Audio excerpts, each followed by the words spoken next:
Marchamos de Edfu cara a Luxor e este é o panorama que te atopas. Dúcias de carros de cabalos con turistas. Algúns dos cabalos vense que están en unhas condicións lamentables, así que se ves aquí tampouco che custa nada camiñar, así tamén coñeces un pouquiño mellor a cidade e no caso de escoller un carro de cabalos para desplazarte pola vila, intenta escoller un que teña un cabalo en unhas condicións aceptables.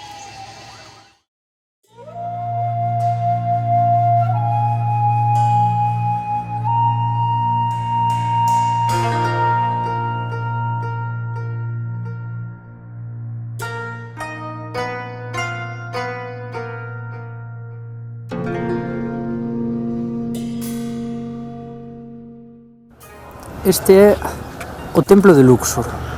Unha das cousas que máis impresiona deste templo e que o diferencian un pouco dos que vimos ata agora é o gran número de estatuas que te podes atopar por todos os lados, así como o gran obelisco da entrada. Outro plus é poder ver o templo de noite, que a verdade é que para nós foi casualidade. Non tiñamos tempo de velo de día, enterámonos de que pechaban ás 10 da noite e por iso viñamos ver de noite. A verdade é que lle dá un toque.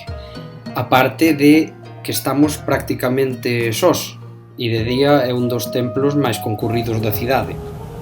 Así que o mellor é, se se pode, vir a última hora. 8:30. Sí, a partir das 8:30 hai 1 hora e media para velo, ademais dá tempo de velo 1 hora e media e ao estar solo, pois disfrútase moito máis.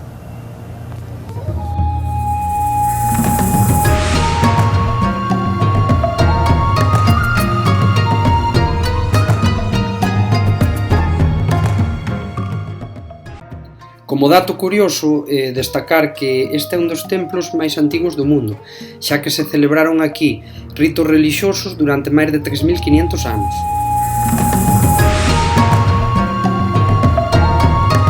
Linda, cada día mellor e mellor, cada día máis linda, cada día mellor e mellor.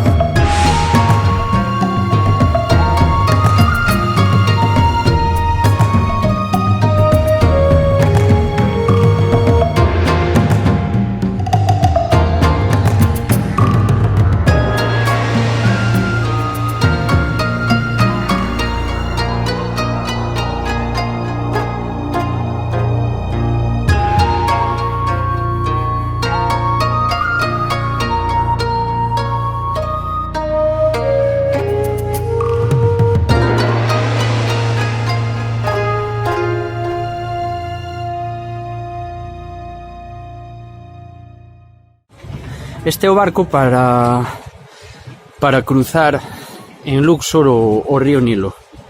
Que nos pasou a nós? Pois a nós o que nos pasou é que nos decían, bueno, estes tíos que te abordan por a calle que non che deixan cruzar a bici e queren che cobrar eles demais. Bueno, sí que che deixan cruzar a bici e costa 5 ir para un lado, 5 ir para o outro. Tú e a bici. Nos compramos xa ida e volta, iría eu por 20.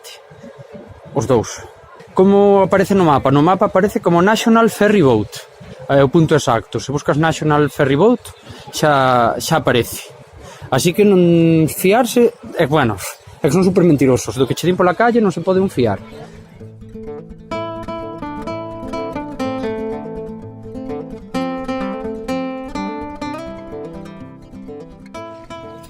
Topámonos con isto indo pola carretera en bici hacia o Val dos Reis e non sabemos o que é. A nos parecen os tomates así cortados por a mitad, pero nada, son un montón de mulleres como seleccionándose ou meténdose en caixas, un home, un patrón aí, supoño que dirigíndoas, pero non sabemos o que é.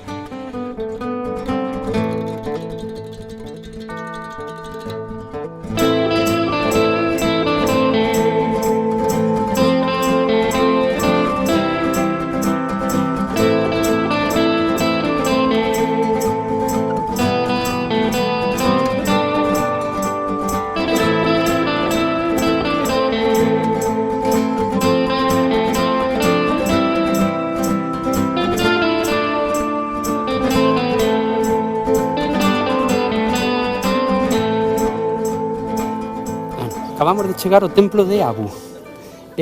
Limos que ten así que o diferencio dos demais, pois unhas pinturas moi ben conservadas, entonces vamos a ver.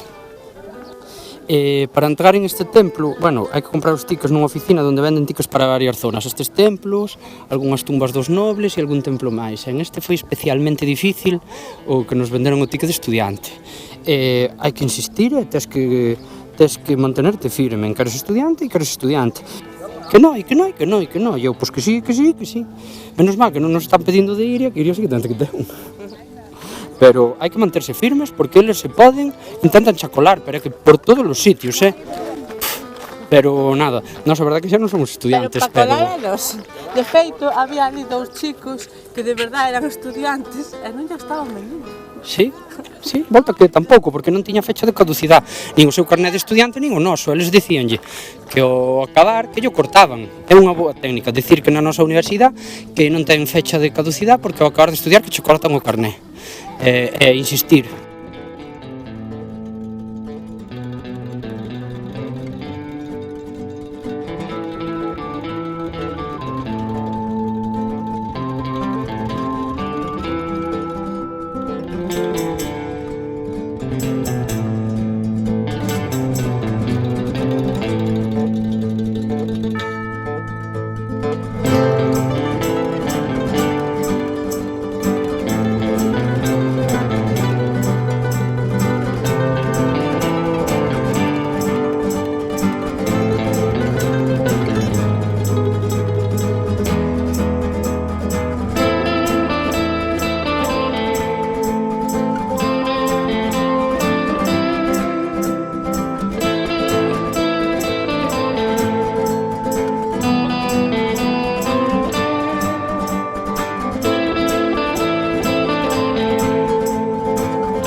Vas pedaleando pola carretera e ás beiras vas te encontrando continuamente ruínas, ou ben colosos, ou ben restos de templos, ou para este lado cara á montaña vese toda aburatada que serán seguramente tumbas. Non saben nin o que teñen aquí. Seguramente ainda haxa un montón de cousas que estén por aparecer, porque hai varias que son do 2015, 2016, é dicir, relativamente ahora ainda están atopando cousas enterradas, así que a saber o que queda. O que sí é un pouco caos para enterarte onde está cada cousa, porque hai tantas cousas que nunca sabes moi ben cal é cal.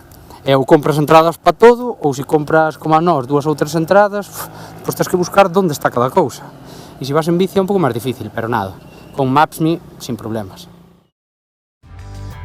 E aínda nos queda moito Luxor por coñecer, así que non te perdas o próximo capítulo. Gustouche? Pois suscríbete e para atopar máis información, bota un ollo á descripción.